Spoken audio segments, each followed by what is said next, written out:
First Peter chapter 1 verse 15 and 16 altogether எல்லோரும் சேர்ந்து நம்ம வாசிக்கலாம். 1 பேதுரு 1ஆம் அதிகாரம் 15ஆம் வசனம் 16வது வசனம். உங்களை அழைத்தவர் பரிசுத்தராய் இருப்பது போல நீங்களும் உங்கள் நடக்கும் எல்லாவற்றையும் பரிசுத்தராய் இருங்கள். நான் பரிசுத்தர் ஆகையால் நீங்களும் பரிசுத்தராய் இருங்கள். 1 தெசலோனிக்கேயர் 4ஆம் அதிகாரம் 1 தெசலோனிக்கேயர் 4ஆம் அதிகாரம் 7ஆம் வசனம். எல்லோரும் சேர்ந்து வாசிக்கலாம். 1 தெசலோனிக்கேயர் 4ஆம் அதிகாரம் 7ஆம் வசனம். தேவன் நம்மை அசுத்தத்திற்கல்ல பரிசுத்தத்திற்கே அழைத்திருக்கிறார். 1 Thessalonians chapter 4 verse 7. The Lord has called us, not called us unto uncleanness but unto holiness என்று வாசிக்கிறோம். இங்கே 1 பேதுரு 1ஆம் அதிகாரம் 15ஆம் வசனம் 16ஆம் வசனம் பார்க்கும்பொழுது உங்களை அழைத்தவர் பரிசுத்தராய் இருக்கிறது போல is holy who has called you is holy. நீங்களும் உங்கள் நடக்க எல்லாவற்றிலையும் பரிசுத்தராய் இருங்கள். in all your conversation be ye holy என்று நாம் வாசிக்கிறோம். எல்லாவித நடக்கையிலும் நம்முடைய வாழ்க்கையில எல்லா பகுதியிலும், சபையில மாத்திரமல்ல எல்லா இடங்களிலும் எல்லா பகுதியிலும் எல்லா வேலைகளிலும் பரிசுத்தத்தை நாம் என்ன செய்யணும்? காத்துக்கொள்ள வேண்டும் என்று சொல்லி இங்கே பார்க்கணும். எல்லா நடக்கையில் எல்லாவற்றிலேயும் பரிசுத்தராயிருங்கள். நான் பரிசுத்தர் ஆகையால் நீங்களும் பரிசுத்தராயிருங்கள். நான் பரிசுத்தர், ஐ அம் ஹோலி என்று ஆண்டவர் சொல்லுகிறார். நீங்க கொஞ்சம் பரிசுத்தத்துல கம்மியா நடந்துக்கலாம் சொல்றாரா? இல்ல. அல்லது நீங்க பரிசுத்தத்தை விட்டு நீங்க அசுத்தத்திலே இருக்கலாம் என்று சொல்றாரா? இல்ல. You have to be holy as I am holy. எனக்கு நிகரான பரிசுத்தத்திற்கு நீங்க வர வேண்டும். It is not a one day process. இது ஒரு நாள்ல நிகழாது. ஒரே நாள் நான் பரிசுத்தமாயிடலாம் அப்படி இல்லை. அவர் என்ன செய்யறாரு? நம்ம பரிசுத்த ஆவியானவர் நமக்கு கொடுத்து நிதம் நம்ம என்ன செய்யறாரு? அவர் நம்மை பரிசுத்தமாக்கி கொண்டே இருக்கிறார். ஒவ்வொரு நாளும் அந்த பரிசுத்தத்துக்கேற்ற அவருக்கேற்ற பரிசுத்தத்துல நம்மை அவர் என்ன செய்யறாரு? பரிசுத்தமாக்கி கொண்டு இருக்கிறார். ஒரே நாள்ல யாரும் பரிசுத்தமாக முடியாது. அப்படி யாராவது நான் ரொம்ப பரிசுத்தமான்னு சொன்னா அவன் பொய் சொல்றான்னு அர்த்தம். He lies. As anybody tells you that I am a holy man, he tells lie. அவன் பொய் சொல்றான். அவருக்கு ஏற்ற பரிசுத்தம் ஒவ்வொரு நாளும் நம்ம இடத்துல காணப்பட வேண்டும் என்று சொல்லி வாசிக்கிறோம். நான் பரிசுத்தர் ஆகியால் நீங்களும் பரிசுத்தராய் இருங்கள் என்று எழுதியிருக்கிறது. ஆகவேதான் பிலதெல்பியா சபையை குறித்து நாம் 2 வாரங்களாக கேட்டுக்கொண்டே இருக்கிறோம். இந்த பிலதெல்பியா சபைக்கு ஆண்டவர் பேசும்போது Revelation chapter 3 when he spoke to the angel of Philadelphia, he revealed himself that first he is holy. அவர் என்ன சொல்றார்? முதல்ல பிலதெல்பியா சபை தூதனுக்கு தன்னை வெளிப்படுத்தும் பொழுது ஆண்டவர் தன்னை குறித்து என்ன சொல்றார்? நான் பரிசுத்தர் என்று சொல்லுகிறார். இரண்டாவது என்ன சொல்றாரு? நான் சத்தியம் உள்ளவர் என்று சொல்லுகிறார். முதல்ல பரிசுத்தம், இரண்டாவது என்னது? மூன்றாவது தாவீதின் திறவுகோல். தன்னை குறித்து அப்படிதான் சொல்றாரு. முதல்ல பிலதெல்பியாவுக்கு சொல்லும் போது என்ன சொல்றாரு? நான் பரிசுத்தர். இங்கே நம்ம வாசிக்கிறோம், நான் பரிசுத்தராக இருக்கிறது போல நீங்களும் கூட என்ன செய்ய முடியும்? பரிசுத்தமாக முடியும் என்று சொல்லுகிறார். ஐயோ என்னால் முடியாதுன்னு சொல்லவே முடியாது. ஏன்? அவர் பரிசுத்தர். பரிசுத்தத்திற்கென்றே நம்ம அழைத்திருக்கிறார். நம்ம ஏன் அழைத்தார்? பரிசுத்தமாகுவதற்கென்றே நம்ம அழைத்திருக்கிறார். நம்முடைய ஜீவியத்திலே நாம் வசிப்பதற்காக நம்ம அழைக்கல.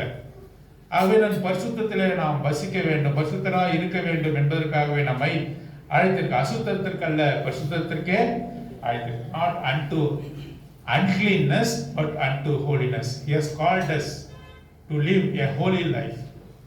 Even as our Lord is holy, we must be also holy. If you have a desire or a willingness to be holy, the Lord will impute you holiness. அவர் என்ன செய்வார்? அந்த பரிசுத்தத்தை உங்களுக்குள்ளாக அவர் வைப்பார். ஒரு பெரிய ஸ்டாண்டர்ட் தான் இல்லையா? அது மிகப்பெரிய உயர்ந்த ஸ்தானமா இருக்கிறது. ஏதோ நம்ம ஞானஸ்தானம் பெற்றோ ஆண்டவர் ஏற்றுக்கொண்டோ ஒரு சர்வசாதாரணமா வாழ்க்கை வாழ்வதற்கு நம்மை அழைக்கவே இல்லை. ஏதோ கிறிஸ்துவ குடும்பத்தில் பிறந்தோம், கிறிஸ்துவ பேரை வைத்திருக்கிறோம், நம்ம இப்படியே இருக்கணும், அப்படி கிடையவே கிடையாது. ஒருவேளை வேறொரு மதத்திலிருந்து வந்திருந்தாலும் கூட நாம் அப்படியே இருப்பது அவருக்கு பிரியமல்ல. we have to grow day by day, we have to grow day by day in holiness. பரிசுத்தத்திற்கு ஏதுவாக நாம் ஒவ்வொரு நாளும் என்ன செய்யணும்? வளர வேண்டும் என்பது கர்த்தருடைய பிரியமாய் இருக்கிறது. நம்ம அப்படிதான் வளரணும். ரொம்ப கஷ்டமா இருக்குல்ல பாருங்க. இதுதான் ஆண்டவருடைய standard. The Lord Jesus Christ's standard are advanced and higher. அது ரொம்ப உயர்ந்தது, நீங்க நினைச்சு பார்க்க முடியாத அளவுக்கு உயர்ந்ததாக இருக்கிறது. ஆகவே தான் அவருடைய ஸ்டாண்டர்ட் என்று சொல்லக்கூடிய அவருடைய நிலைகளை அவர் சொல்லும் பொழுது மத்தேயு 5ஆம் அதிகாரம் 6ஆம் அதிகாரம் 7ஆம் அதிகாரத்துல மலை பிரசங்கத்தில் அவர் சொல்லுகிறார். அவர் மலை பொழிவிலே the Mount of Olives, அவர் என்ன செய்யறார்? மவுண்ட் செர்மன்ல அவர் என்ன சொல்றாரு? அவருடைய ஸ்டாண்டர்டை சொல்றாரு. நான் யார் என்று சொல்றாரு, நீங்க எப்படி இருக்கணும் என்று அவர் இந்த 3 அதிகாரங்கள்ல தன்னுடைய ஸ்டாண்டர்ட், தன்னுடைய நிலைகளை அவர் சொல்றார். அது உயர்ந்த ஸ்தானம், உச்சாதி கொம்பு. அது என்னது? Mountain top experience. Mountain top experience, not the experience of the valley. அது பள்ளத்தாக்கினுடைய அனுபவம் கிடையாது. ஆண்டவராகிய இயேசு கிறிஸ்து நமக்கு கொடுக்கிற அனுபவங்கள் எல்லாம் எப்படிப்பட்டது? மலை உச்சியினுடைய அனுபவம், mountain top experience. He also calls us to come to the mountain top. Mountain top ஆங்கிலத்தில் summit என்று சொல்லுவாங்க. summit, come to the summit ன்னா come to the mountain top, உச்சிக்கு வான்னு அர்த்தம். எப்பயுமே ஆண்டவர் பள்ளத்தாக்கு வான்னு அழைக்கவே மாட்டார். மோசே எங்க வர வச்சாரு? ஏறலாம் மலையில இருந்தாங்க. ஏறும்போது கொஞ்சம் பேரை விட்டுட்டான். மலை ஏற ஏற யோசுவாவை கூட விட்டுட்டான். மலை ஏற அவன் மட்டும் தான் தனியா போறான். மவுண்டைன் டாப்புக்கு நம்ம அழைக்கிறவர், standard higher higher higher and advanced one, இதற்கு அழைக்கிறவராக இருக்கிறார். நாம தவழுகிற கிறிஸ்தவர்களாக இருக்கக்கூடாது. கிரானிக் கிறிஸ்டியன் அப்படின்னா தவழுகிற கிறிஸ்தவர்கள். நம்ம எப்படிப்பட்ட கிறிஸ்தவர்கள்? அத்லெட்ல ஓடுற கிறிஸ்தவர்கள். அத்லெட்ல ஓடுறவங்க எப்படி ஓடுவாங்க? வேகமா ஓடுவாங்க, win பண்ணும்படியாக ஓடுவார்கள், ஜெயிக்கும்படியாக. in order to crown, they run for the crown. We have to run like a athlete in our life. நம்ம தவழுகிற கிறிஸ்தவர்களாக இருக்கக்கூடாது. ஆகவே பிலதெல்பியாவுக்கு அதிகமான செய்திகளை அவர் சொல்லிக்கொண்டே இருக்க. ஏன் பிலதெல்பியாவை அவ்வளவாக அவர் நேசிக்கிறவராய் இருக்கிறார் என்று சொல்லி பார். ஆகவே மவுண்டைன் டாப் எக்ஸ்பீரியன்ஸ், சம்மிட் எக்ஸ்பீரியன்ஸை நமக்கு அவர் தர ஆயத்தமாக இருக்கார். எனக்கு வேண்டாம் சொன்னா உன்னை விட்டுடுவார். நீ ஒரு அழைக்க அழைக்க நீ போய்கிட்டே இருந்தனாக்க உனக்கு அதிகமான ரெவலேஷன், அதிகமான வெளிப்பாடுகளை கொடுத்து உன்னை சந்தோஷமாக வைத்திருக்கக்கூடிய தேவன் தான் நமது தேவனாக இருக்கிறார். ஆகவே அவருடைய ஸ்டாண்டர்ட் எல்லாம் ஹை. அவருடைய காரியங்கள், அவருடைய நீங்கள் வர வேண்டிய நிலைகள் எல்லாம் உச்சாதி கொம்பு, அதாவது பெரிய காரியங்களாக அது இருக்கிறது. அவர் கற்றுத்தருவதாக இருக்கிறார். பாருங்க, இஸ்ரவேல் ஜனங்களுக்காக அவர் அனுப்பப்பட்டார். He came for his own என்று யோவான் சுவிசேஷம் 1ஆம் அதிகாரத்தில் வாசிக்கிறோம். நான் இஸ்ரவேல் ஜனங்களுக்காக அனுப்பப்பட்டேன் என்று அவர் சொல்லுகிறார். பாருங்க, இஸ்ரவேல் ஜனங்கள் அவருடைய வார்த்தைக்கு கீழ்ப்படியில்லை. பழைய ஏற்பாட்டிலே மாத்திரமல்ல, அவருடைய நாட்களிலும் கூட இஸ்ரவேல் ஜனங்கள் என்ன பண்ணல? அவருடைய வார்த்தையை கேட்கல. அப்ப அவர் என்ன சொல்றாரு? யோவான் சுவிசேஷம் 1ஆம் அதிகாரத்துல யாரெல்லாம் அவருக்கு கீழ்ப்படுகிறார்களோ, யாரெல்லாம் அவருடைய வார்த்தையை அவரை ஏற்றுக்கொள்கிறார்களோ அவர்களுக்கு அவருடைய குமாரர் ஆகும்படி அதிகாரத்தை கொடுத்தார். அதனுடைய தாற்பயம் தான் நாமெல்லாம் என்ன பண்றோம்? ஆண்டவராகிய இயேசு கிறிஸ்துவை ஏற்றுக்கொள்றோம். நாம சரீர பிரகாரமான இஸ்ரவேல் அல்ல. நாம் இஸ்ரவேல் குடும்பத்திலே பிறந்தோம். இஸ்ரவேல் குடும்பத்திலே பிறந்தோம் இல்ல. நாம் சரீர பிரகாரமாக இஸ்ரவேல் அல்ல. We are not a tribe of Israelites. We are heathen and Gentiles. நாம் யாரு? புறஜாதிகள், அந்நியர்களாக இருக்கிறோம். பாருங்க, நமக்கு அந்த பாக்கியத்தை அவர் கொடுத்தார். பாருங்க, உதாரணமாக அவர் என்ன செய்யறாரு? இந்த புறஜாதியாரை உதாரணமா காட்டுறாரு. யாரு காட்டுறாரு? பவுல் காட்டுறாரு. யாருக்கு உதாரணமா காட்டுறாருன்னா இஸ்ரவேல் ஜனங்களுக்கு உதாரணமா காட்டுறாரு. பாருங்க அவங்க எப்படி நடந்துக்கிறாங்க, இன்றைக்கு அதான் பார்க்க போறோம். இன்னைக்கு என்ன பார்க்க போறோம்? இஸ்ரவேலருக்கு அறிவுரை சொல்லும் பொழுது புறஜாதியினரை அவர் என்ன செய்யறாரு? எக்ஸாம்பிளா காட்டுறாரு. அவர் வந்து உதாரணமா காட்டுறாரு. அவங்க பாருங்க எப்படி நடந்துக்கிறாங்க பாருங்க, இவங்களை பாருங்க எப்படி நடந்துக்கிறாங்க பாருங்க. நான் உங்களுக்கு அதிகமான வசனத்தை சொல்றேன், அதிகமா உங்களை அன்பு கூறுறேன், ஆனாலும் கூட நீங்கள் கீழ்ப்படியாமையின் பிள்ளைகளாக இருக்கிறீர்கள். எவ்வளவு எச்சரிப்பான செய்தி சொல்றாங்க. நீங்க கீழ்ப்படிய மாட்டீங்க. நான் சொல்றேன், என்னுடைய ரத்தத்தை கொண்டு உங்களை சுவகரித்துக் கொண்டேன், உங்களை ஏற்றுக்கொண்டேன், உங்களை கழுவினேன். I cleansed with my own blood என்று அவர் சொல்லுகிறார். பரிசுத்த ரத்தத்தினால் உங்களை கழுவி நீங்கள் சொந்த ஜனமாக இருக்கும்படி ஏற்றுக்கொண்டேன், ஆனாலும் கூட நீங்கள் எனக்கு கீழ்ப்படியவில்லை என்று சொல்கிறார். ஆகவே இஸ்ரவேல் ஜனங்கள் அவர்கள் ஆவிக்குரிய பிரகாரம், அவர்கள் சரீரத்துக்கு பிரகாரமாக அவர் இஸ்ரவேலர். நாம யாரு? நமக்கு இன்னொரு பேர் இருக்கு. என்ன பேரு? ஆவிக்குரிய இஸ்ரவேல். We are spiritual Israelites. They are Israelite by flesh. அவர்கள் சரீர பிரகாரமான இஸ்ரவேலர். நாம யாரு? ஆவி. We are Israelites by spiritual Israelites. ஆகவே என்ன செய்யறாரு? உதாரணங்களை காட்டுறாரு. யார் உதாரணம்? ஆண்டவர் உதாரணங்களை காட்டுறாரு. அது வந்து வெளியில இருந்து காட்டுறாரு. இதெல்லாம் நம்ம வெளியில இருந்து பார்க்கணும். நாம கூட என்ன செய்யறோம்? வெளியில இருந்து உதாரணங்களை சொல்றோம். பாருப்பா அவர் எப்படி படிக்கிறாரு அப்படின்னு சொல்றோம் இல்லையா? அது தகப்பன் பிள்ளைகள் எடுத்து சொல்லும் பொழுது ஏன் அப்படி சொல்றாங்க சொன்னாக்கா, தான் பிள்ளை என்ன பண்ணணும்?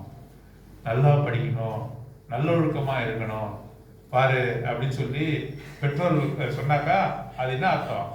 உன்னையும் ஊக்கப்படுத்துறாங்கன்னு அர்த்தம். அப்படிதான் நம்மை கூட இன்றைக்கு அவர் ஊக்கப்படுத்த விரும்புகிறார். நாம் சோம்பலாக நாம் என்ன செய்யறோம்? ஒரு சாதாரண கிறிஸ்தவர்களாக வாழ்ந்து விட நினைக்கிறோம். அப்படி இல்லை. நாம் எப்படி வாழணும்? அவருடைய நிலைத்த தன்மை, அவருடைய ஸ்டாண்டர்டுக்கு என்ன செய்யணும்? நாமும் கூட உயர வேண்டும் என்று அவர் விரும்புகிறார். நான் பரிசுத்தரா இருக்கிறது போல நீங்களும் கூட எப்படி இருக்கணும்? பரிசுத்தரா இருக்க வேண்டும் என்று விரும்புகிறார். சரி, இந்தியாவில் எவ்வளவு இன்ஜினியரிங் காலேஜ் இருக்கும்? மெடிக்கல் காலேஜஸ் கொஞ்சம் கம்மியா இருக்கும். இன்ஜினியரிங் காலேஜ் எவ்வளவு இருக்கும்? தெருவுக்கு engineering college. Nowadays we find engineering college everywhere. In each and every state there are so many engineering colleges. Yeah. Those who aspire to study in engineering college என்ன பண்ணுவாங்க? அவங்க சொந்த ஊர்ல இருக்கிறதுக்கு விரும்புவாங்க, சொந்த இன்ஜினியரிங் காலேஜ் போகிறப்போ. ஆனா எல்லா இன்ஜினியரிங் காலேஜ்லயும் போய் படிச்சாக்க வேலைலாம் கிடைக்காது. உங்களுக்கு வேலை கிடைக்காது. ஏன்? அகாடமிக்கா நீங்க படிக்கலாம், அது வந்து தலை சிறந்த மாணவர்களை உருவாக்காது. ஆனா இந்தியாவில் 16 ஐஐடின்னு ஒரு காரியம் தெரியுமா உங்களுக்கு? IIT Indian Institute of Technology. 16 institute இருக்கு. அதுல நீ சேர்ந்தாலே நீ என்னது? நீ ரொம்ப டேலண்டடான ஆளு. எப்படிப்பட்ட ஆளு? ரொம்ப டேலண்ட். அங்க என்ன நடக்குது? இனோவேஷன் நடக்குது. இனோவேஷன்னா புதிதாக அவர் கண்டுபிடிக்கிறார்கள். மற்ற இன்ஜினியரிங் காலேஜ் சொல்லி கொடுக்குறாங்க. they teach, but in IITs they innovate. innovateனாக்கா அவர்கள் சிந்திக்கும்படியாக செய்கிறார்கள், அவர்கள் கண்டுபிடிக்கும்படியாக செய்கிறார்கள். அங்க இருக்கிற லேப்ஸ்லாம் ரொம்ப உயர்ந்த வகையான அந்த கூடாரங்கள், அது வந்து அதிகமான தொழிற்கூடங்கள், அதிகமான பெஸ்ட் ப்ரொஃபசர்ஸ்லாம் எங்க இருப்பாங்க? ஐஐடில இருப்பாங்க. நீ சேரும் போதே உனக்கு வேலை உறுதியாயிடும். எங்க? வெளிநாடுகள். நீ விசா அப்ளை பண்ணும் போது உன்னுடைய சர்டிபிகேட்ல ஐஐடி என்ன போட்டிருந்தாங்க, உடனே என்ன பண்ணுவாங்க? ஐஐடி போட்டா என்ன பண்ணுவாங்க? உடனே உன்னை வேலைக்கு எடுத்துக்குவாங்க. நீ படிச்சு முடிச்சு வரங்காட்டியுமே என்ன பண்ணுவாங்க? தேர்ட் இயர் அல்லது செகண்ட் இயர், தேர்ட் இயர்லயே உன்னை என்ன பண்ணுவாங்க? கேம்பஸ் இன்டர்வியூல தூக்குவாங்க. எங்க? Google, best companies USA or Europe, எங்க பெஸ்ட் கம்பெனிஸோ அங்க வந்து என்ன பண்ணுவாங்க? உன்னை எடுத்துக்குவாங்க. IITs won't work in India. IIT படிச்சவங்க வந்து இந்தியாவில் வந்து அதிகமாக வேலை செய்ய மாட்டாங்க. அவங்களோட ஆப்பர்ச்சுனிட்டி வந்து இங்கே இல்லை.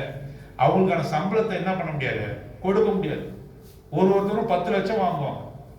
மாச சம்பளம் எவ்வளோ? 10 லட்சம் 15 லட்சம் என்ன வாங்குவோம். 15,000 வாங்குறதே நம்ம கஷ்டப்படுறோம் இல்லையா.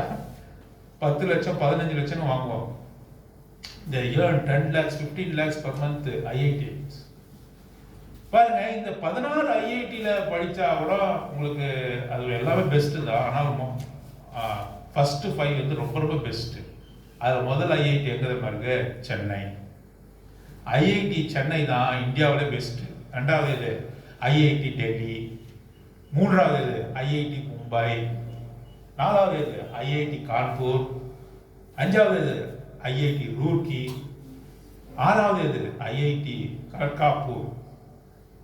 என்ன பிரதர் மெசேஜ் எடுக்க சொன்னா நீங்க இதை எடுக்கிறீங்க. இந்த ஸ்டாண்டர்டை சொல்றேன் நான். I'm talking to you about the standard. இதுல படிக்கும்பொழுது மாணவர்கள் தலை சிறந்த கல்வியை அவர்கள் கற்கிறார்கள். அதன் மூலமாக வாழ்க்கையில மிகப்பெரிய வேலைக்கு போகிறார்கள். ஆண்டவராக இயேசு கிறிஸ்துவினுடைய ஸ்டாண்டர்டு லோ ஸ்டாண்டர்ட்லாம் கிடையாது. அது சாதாரண ஸ்டாண்டர்ட் கிடையாது. அது என்னது? Higher standard. Higher standard. Mountain top experience, summit experience. ஆகவே இவர்களுக்கு அவர் போதிக்கிறார். அவருடைய சீஷர்களுக்கு போதிக்கிறார். ஜனங்களுக்கு அவர் சொல்றாரு.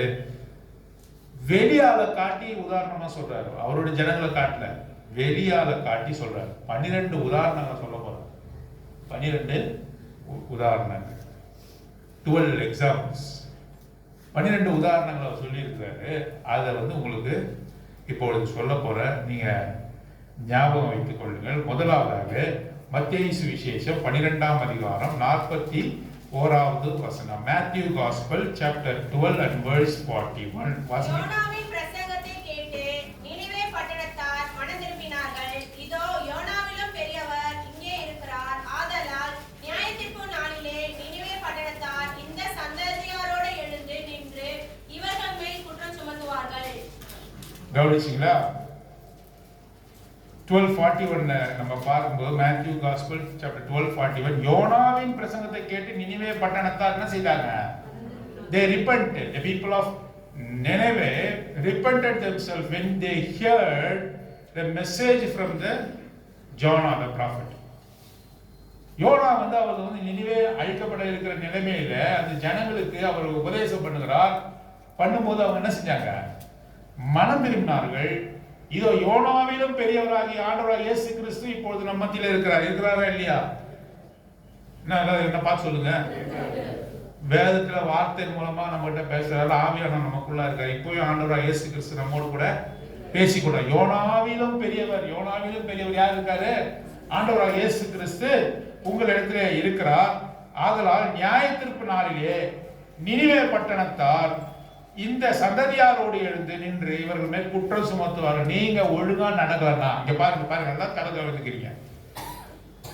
நீங்க கர்த்தருடைய வசனம் உங்களுக்கு அதிகமா கொடுக்கப்பட்டிருக்கு. கர்த்தருடைய வசனத்தை குறித்து உங்களுக்கு அதிகமா ஆண்டவர் பேசுறாரு. நீங்க கீழ்ப்படிந்து அவருடைய வார்த்தையின்படி நடக்கவில்லை என்று சொன்னா நினிவே பட்டணத்தார் என்ன செய்வாங்களா? உங்களுக்கு எதிராக என்ன பண்ணுவாங்க? குற்றச்சாட்டு. ஏன் குற்றச்சாட்டு? எங்களுக்கு கொஞ்சமா பேசுனீங்க ஆண்டவரே, நாங்களே மனம் திரும்பணும். ஆனா இவங்க என்ன அதிகமா பேசுனீங்க, நீங்க அவங்க அதிகமா அன்பு கூறுறீங்க, வாரமானம் பேசுனீங்க, அண்ணா தினந்தோறும் பேசுனீங்க. ஆனாலும் கூட இவர்கள் என்ன மனங்கா கழுத்துள்ளவர்களா இருக்கிறாங்க. எங்களுக்கு ஏன் இவ்வளவு பெரிய தண்டனை கொடுக்குறீங்க? அவங்களுக்கு இன்னும் அதிகமா தண்டனை கொடுங்கன்னு சொல்லி உங்களை குறித்து உங்களுக்கு தண்டனை கொடுக்கும்படி யார் சொல்லுவாங்க? நினிவே பட்டணத்தார். நினிவே பட்டணத்தை ஆண்டவர் சொன்னாங்களா? The people of Nineveh belongs to the Lord? No. They are Gentiles and heathens. அவர்கள் தேவனுடைய ஜனங்கள் அல்ல. அவர்கள் உங்களை பார்த்து என்ன செய்வாங்க? குற்றம் சுமத்துவார்கள். யோனாவிலும் பெரியவராக ஆண்டவராக இயேசு கிறிஸ்துவை நீங்கள் உள்ளத்திலே ஏற்றுக்கொண்டிருக்கிறீர்கள். ஆண்டவராக இயேசு கிறிஸ்துவானவர் உங்களோடு கூட பேசிக்கொண்டே இருக்கிறார். உங்களை வழிநடத்துகிறார். நீங்கள் நடக்கும்பொழுது முன்னாகவும் பின்னாகவும் இருந்து வழி இதுவே நட என்று சொல்லி உங்களுக்கு வசனத்தை கொடுக்கிறார். உங்களை ஆறுதல் படுத்துகிறார். உங்களை தெளிவுபடுத்துகிறார். உங்களுக்கு வெளிச்சமாக இருக்கிறார். உங்களுக்கு எல்லா விதத்திலும் அவர் உதவி செய்கிறார். அப்படி இருந்தும் நீங்க கர்த்தருடைய வார்த்தையை நீங்கள் கேளாமல் மனங்கா கழுத்து உள்ளவர்களாக நான் கீழ்ப்படிய மாட்டோம் என்று சொன்னா கடைசி நாள்ல யார் எழுந்திருப்பாங்க? நினிவே பட்டணத்தார் எழுந்து என்ன பண்ணுவாங்க? உங்களுக்கு எதிராக குற்றம் சுமத்துவார்கள் என்று சொல்லி நாம் பார்க்கிறோம். நம்ம அப்படி இருக்கலாமா? நாம் அப்படி இருக்கக்கூடாது. நினிவே பட்டணத்தாரை விட மேலானவர்கள் நாம். அவர்கள் ஆண்டவரை ஒரு நாளும் அறிந்து கொள்ளல. அவர்கள் மனம் திரும்பினார்கள், அவர்கள் இருட்டு உடுத்தினார்கள், அவர்கள் புழுதியிலும் சாம்பலிலும் உட்கார்ந்து மனம் திரும்பினார்கள். அவர்களை ஆண்டவர் ஏற்றுக்கொண்டார். நம்முடைய காரியம் எப்படிப்பட்டதா இருக்கிறது என்று சொல்லி கேட்கிறார். மத்தேயு சுவிசேஷம் 11ஆம் அதிகாரம் 21ஆம் வசனம் 22ஆம் வசனம். Matthew gospel chapter 11 verse 21 and 22. கோராசினே உனக்கு ஐயோ, பெத்சாயிதாவே உனக்கு ஐயோ, உங்களில் செய்யப்பட்ட பலத்த செய்கைகள் தீருவிலும் சீதோனிலும் செய்யப்பட்டிருந்ததானால் அப்பொழுதே இருட்டுடுத்தி சாம்பலில் உட்கார்ந்து மனம் திரும்பி இருப்பார்கள். நியாயத்தீர்ப்பு நாளிலே உங்களுக்கு நேரிடுவதை பார்க்கிறோம், தீருவுக்கும் சீதோனுக்கும் நேரிடுவது லகுவாயிருக்கும் என்று உங்களுக்கு சொல்கிறேன். பாருங்க, கோராசினே பெத்சைதாவே என்று சொல்கிறார். கோராசின், பெத்சைதா என்றால் என்ன? பட்டணங்கள். அது எங்கே இருக்கிறது? கலிலேயாவிலே, இஸ்ரவேல் நாட்டிலே கலிலேயா என்ற ஊர் இருக்கிறது. கலிலேயா என்ற மாகாணம் இருக்கிறது. அந்த மாகாணத்திலே இருக்கக்கூடிய ஊர்களின் பெயர் என்ன?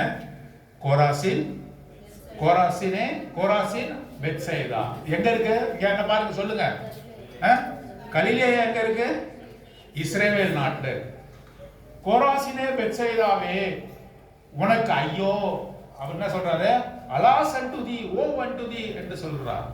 கோராசின், பெத்சைதா உங்களுக்கு ஐயோ. ஏன் ஐயோ? அவர் சொல்கிறார், உங்களில் செய்யப்பட்ட பலத்த செய்கைகள். உங்களுக்கு என்ன பண்ணார் ஆண்டவர்? அற்புதங்களை செய்தார். பெத்சாயிதாவிலே அற்புதங்களை செய்தார். கோராசினிலே அவருடைய வார்த்தையை கொடுத்தார், உவமைகளாக சொன்னார். He expounded the parables. He talked about the God.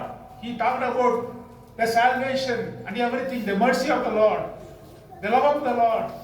He spoke unto the people of Chorazin and Bethsaida. He performed many miracles unto these cities which belonged unto Israelites. Israel நாட்டில் இருந்த இந்த பட்டணங்களுக்கு அதிகமாக செய்தார். பாருங்க, நம்ம வாசிகள் தீருவுக்கு சீதோன். சீதோனும் தீரு எங்க இருக்குனாக்கா அங்கே வடக்கே இருக்கக்கூடிய லெபனான்ல இருக்கிறது.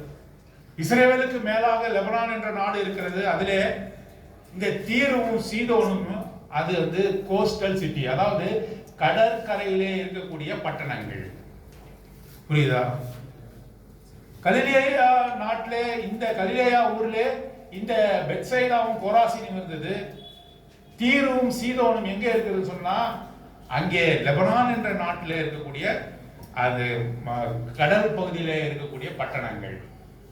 தீருவுக்கும் சீதோனுக்கும் இப்பேற்பட்ட வார்த்தைகளை அந்த நாட்டிலே நான் கொடுத்திருந்தேன்னா, அந்த நாட்டிலே நான் இப்படிப்பட்ட அற்புதங்களை செய்திருந்தேன்னா அவர்கள் என்னென்ன செய்திருப்பாங்க?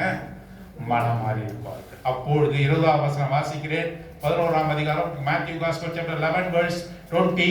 அப்பொழுது தமது பலத்த செய்கைகளில் அதிகமானவைகளை செய்ய கண்ட பட்டணங்கள் மனம் திரும்பாமல் போனபடியினால் அவைகளை அவர் கடிந்து கொள்ள தொடங்கினார். யாரை கடிந்து கொண்டாரு?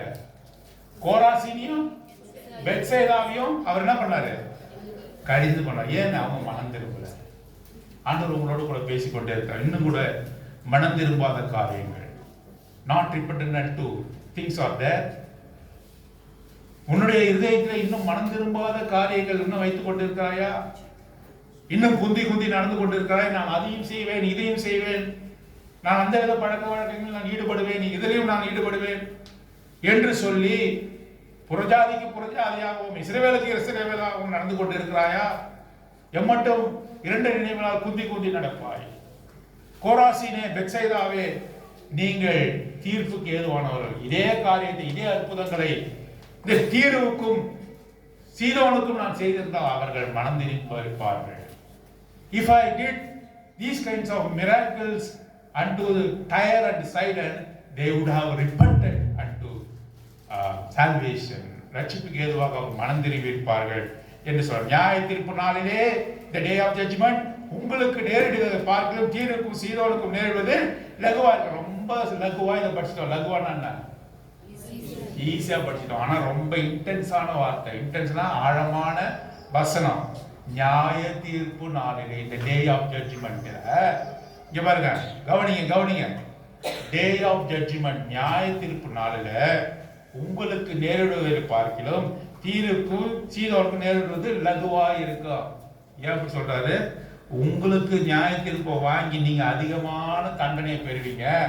தீருவும் சீதோன்ல இருக்கக்கூடிய மக்கள், பட்டணங்கள் சொல்லும் போது மக்கள் சொல்றாங்க அர்த்தம். தீருவுக்கும் சீதோனுக்கும் அவர் பனிஷ்மெண்ட் கொடுப்பாரு. அது கொஞ்சம் எப்படி இருக்கா? It will be lighter or lesser என்று சொல்கிறார். உங்களுக்கு எப்படி பனிஷ்மெண்ட் இருக்கும்? ஜாலியா இருக்க வசனம் கேட்டா உங்களுக்கு எப்படி பனிஷ்மெண்ட்? அதிகமா இருக்கு. ஏன்? யார் இடத்துல அதிகமா கொடுத்தாரோ அவங்க இடத்துல என்ன பண்ணுவாரு? யார் இடத்துல குறைவா கொடுத்தாரோ குறைவா தான் கேட்பார். தீருவுக்கும் சீதோனுக்கும் இப்படிப்பட்ட அற்புதங்களை செய்யல, இப்படிப்பட்ட உபதேசங்களை அவர் செய்யல. அதனால தீருவும் சீதோனும் நியாய தீர்ப்பு நாள்ல குறைவான பனிஷ்மெண்ட் பெறுவாங்க. நீங்களும் நானும் எப்பேற்பட்ட பனிஷ்மெண்ட்? வார்த்தையை கேட்டும் அவருடைய அற்புதங்களை கண்டும் ஆண்டவரை ஏற்றுக்கொண்டும் இன்னும் கூட நீ மனம் திரும்பாமல் என்னுடைய வழியிலே நான் சுயமாக தான் செய்வேன், என்னுடைய வாழ்க்கையை நானே தீர்மானித்துக் கொள்வேன், கடவுளுக்கு ஆண்டவருக்கு இடம் கொடுக்காமல் வாழ்கிற உன்னுடைய வாழ்க்கையை அவர் பார்த்து கொண்டிருக்கார். நியாய தீர்ப்பு நாளிலே உனக்கு அதிகமான பனிஷ்மெண்ட் வரும். என்ன பிரதர் இப்படி எல்லாம் பேசுறீங்கன்னா பிரதருக்கு ஆளே வர மாட்டாங்க அப்படின்னு சொல்றீங்களா? people won't come and sit in Philadelphia அப்படின்றீங்களா? ஆண்டவருக்கு இதே நிலைமை தான். என்ன சொன்னாரு? அவருடைய உபதேசங்கள் மிகவும் கடுமையாக இருந்தபடினாலே அநேகர் அவரை விட்டு போங்கடா போங்கடான்ட்டு வர வேணாம் என்ன சொல்றாரு. இந்த இதான் உபதேசம். இது கேட்கலனாக்கா நீங்க வரணும். ஆசீர்வாதத்துக்கு மட்டும் இங்க வர வேண்டிய அவசியம் இல்லை. உன்னை ஆசீர்வதிப்பார், உன்னுடைய எல்லைகளை பெருக பண்ணுவார். இங்க இருக்கிற ஒரு அத்தை எடுத்து நீ என்ன பண்ணுவ? பக்கத்து வீட்டுக்காரனுடைய அத்தோட சேர்த்து கொண்டு வளைச்சிக்கிட்டு நீ இருப்ப. உன்னுடைய கிரானரி போய் பார்த்தனா, உன்னுடைய ஸ்டோர் ஹவுஸ் நீ வச்சிருக்கிற இடத்தெல்லாம் போய் பார்த்தனாக்கா ஒரு அரிசி மூட்டைக்கு பதிலாக 10 அரிசி மூட்டை இருக்கும். ஐயோ சந்தோஷத்தோடு நான் போறேன். நான் பசியா இருப்பதில்லை, திராட்சரசம் புரண்டோடும். மகனே மகளே உனக்கு திராட்சரசம் புரண்டோடும். There will be wine and wheat granary in your house. You will be blessed forever. உனக்கு எப்போதுமே ஆசீர்வாதமா இருக்கும் அப்படின்னு சொல்றதுக்கு நீங்க போங்க. இங்க வந்தா ஏதாவது சொல்லுவோம். நியாய தீர்ப்பு நாளிலே உனக்கு அதிகமான தண்டனை கொடுப்பாரு, மகனே மகளே கவனமாயிரு என்றுதான் சொல்லும். தீருக்கும் சீதோனுக்கும் நேர்வதை காட்டிலும் உனக்கு அதிகமாகும். ஏன் ஜனங்க ஆசீர்வாதத்தை நிறைவேறுதான். பாட்டுலாம் கூட பாருங்க, நம்ம சீயோன் பாட்டுல பாடல்கள்லாம் கூட வசனங்களை ஒட்டியே இருக்கிறது. வசனங்கள் ஒட்டியே கடுமையான வசனங்களை ஒட்டியே இருக்கு. வெளியெல்லாம் போய் பார்த்தீங்கன்னா பாட்டுலாம் அப்படிப்பட்ட பாடல்கள் இல்லை. ஆனா இனிமையா இருக்குது. ஆனாலும் கருத்தாழமிக்க பாடல்கள் இல்லை. அதெல்லாம் சில பேர் வாட்ஸ்அப் ஸ்டேட்டஸா கூட நீங்க வச்சுக்கிறீங்க. ஒரு பாட்டு இப்போ ஒருத்தவங்க பாடி இருக்காங்க, அவர் சிரிச்சுக்கிட்டே வருவாரு. என்னது கேட்டுக்கிட்டே தெரியல. ஆண்டவர் என்ன பண்ணுவாரு? உன்னை பார்த்து சிரிச்சுக்கிட்டே வருவாரு. என்ன சிரிச்சு ஜோக்கர் அவர் சிரிச்சுக்கிட்டே வரணும் பார்த்து வர்றதுக்கு.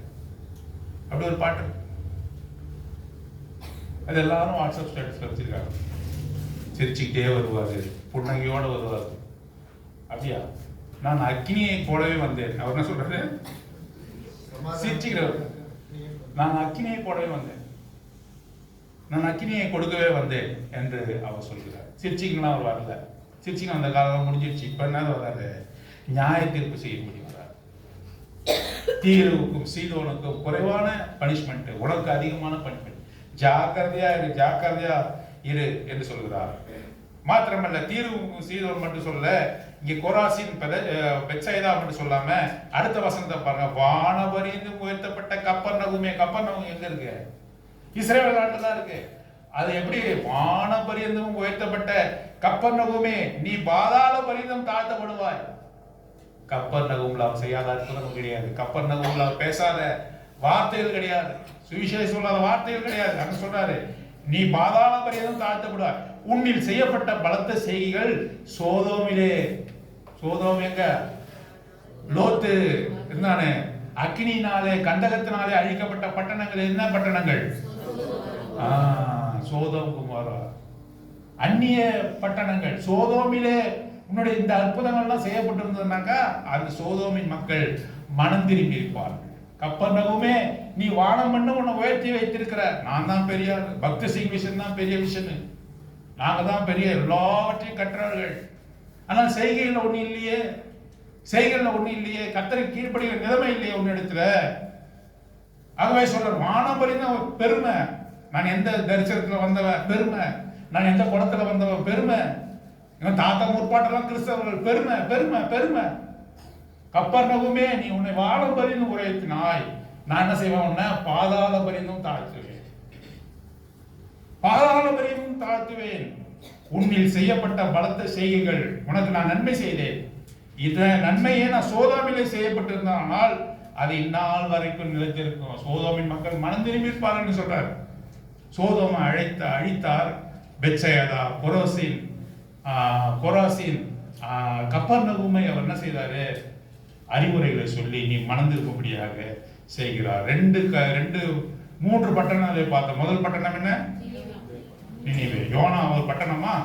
இல்ல, நினிவே. இரண்டாவது கொராசின், பெத்சைதா, தீரு, சீதோன், அப்புறம் கப்பர். இதெல்லாம் புறஜாதியான பட்டணங்களை சொல்லி தன்னுடைய பட்டணங்களுக்கு அவர் என்ன செய்யறாரு, அறிவுரைகளை சொல்லுகிறதை நாம இங்க பார்க்கிறோம். மத்தேயு சுவிசேஷம் 12ஆம் அதிகாரம் 42வது வசனம், 12:40. Matthew gospel chapter 12 verse 42.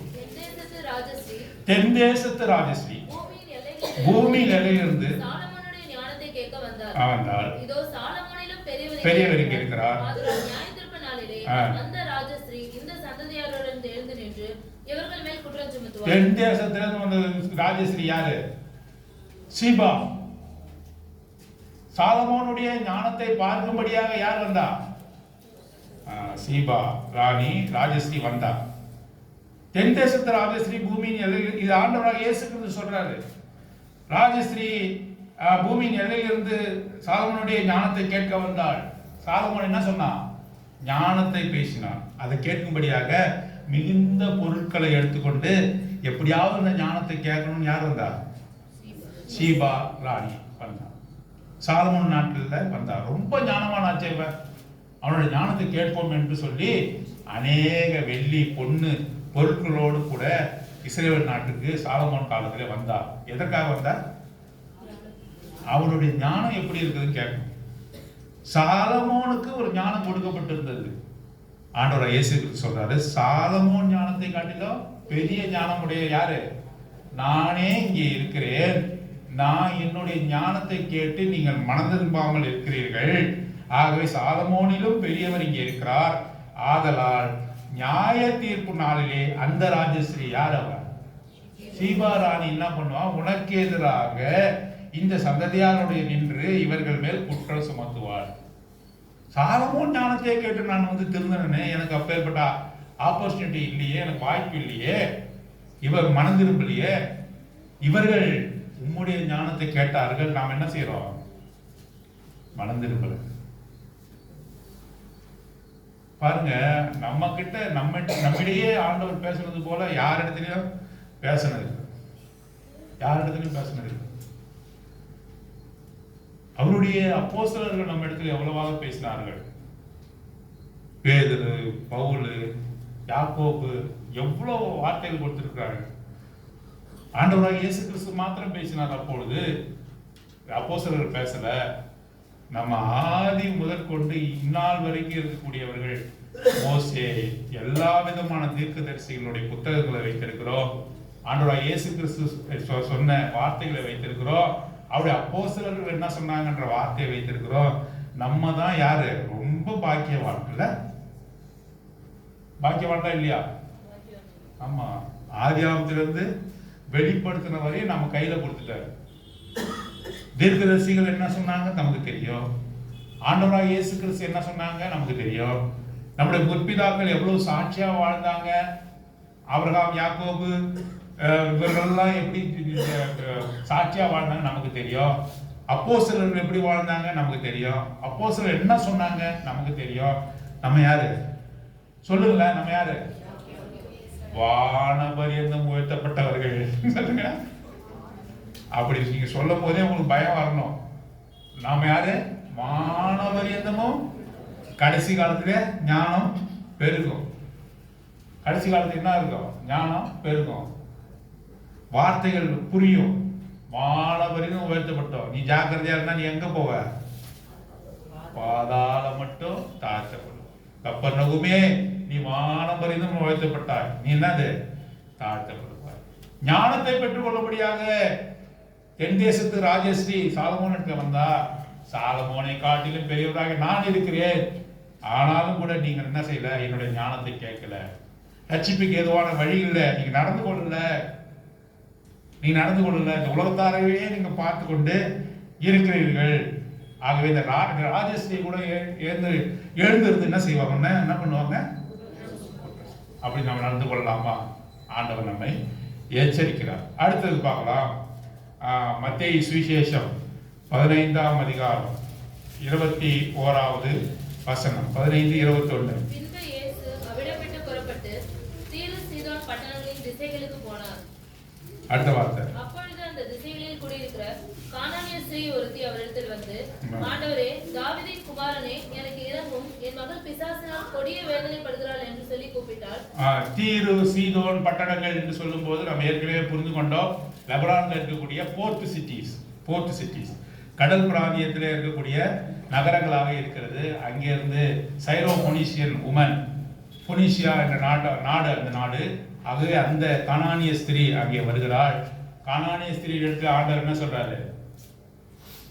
கானானிய ஸ்திரீ என்ன சொல்றாரு ஆண்டவர்? ஜீவ தண்ணீரா? கானானிய ஸ்திரீ எடுத்து என்ன சொல்றாரு அவரு? வாசிக்க தொடர்ந்து. அவளுக்கு பிரத்யுத்தரமாக அவர் ஒரு வார்த்தையும் சொல்லவில்லை. அப்பொழுது அவருடைய சீஷர்கள், அவர் 26ஆம் வசனம், அவர் அவரை நோக்கி, பிள்ளைகளின் அப்பத்தை எடுத்து நாய்க்குட்டிகளுக்கு போடுகிறது நல்லதல்ல. பிள்ளைகளோட அப்பத்தை எடுத்து யாருக்கு போட முடியாது? பிள்ளைகள் யாரு? நாய்க்குட்டி யாரு? நாமலாம் யாரு? நாய்க்குட்டி. நாய்க்குட்டியா இருந்து இப்ப எப்படி ஆயிட்டோம்? பிள்ளைகளாக மாற்றப்பட்டிருக்கோம். நாய்க்குட்டிக்கு என்ன போடுவாங்க? நல்லா கறி சமைச்சு, 1 கிலோ கறி நல்லா சமைச்சு, நல்லா சுடுசுடுவா சாதத்தை வச்சு என்ன பண்ணுவாங்க? நல்லா குழம்பு போட்டு நல்லா பிசைஞ்சு நாய் கட்டு வைப்பாங்களா? என்ன பண்ணுவாங்க? பிள்ளைகள் எப்போ வருவாங்க, புருஷன் எப்போ வருவான்னு காத்திருப்பாங்க. நல்லா சூடான சாப்பாடை 1 கிலோ கறி எடுத்து நல்லா குழம்பு வச்சு அதை போடுவாங்க. ஏங்க சூடா இருக்கும் போதே சாப்பிடுங்க, ஆறுனா நல்லா இருக்காதுன்னு சொல்லி என்ன பண்றாங்க? புருஷனுக்கு பக்கத்துல நின்று பரிமாறி புருஷன் ஏதாவது சொல்றானான்னு பாக்குறாங்க. என்ன சொல்றாங்க? முகமலர்ச்சியோட கணவன் சாப்பிட்றானான்னு பாக்குறாங்க. கொஞ்சம் உப்பு இல்லைன்னா கூட என்ன பண்றாங்க?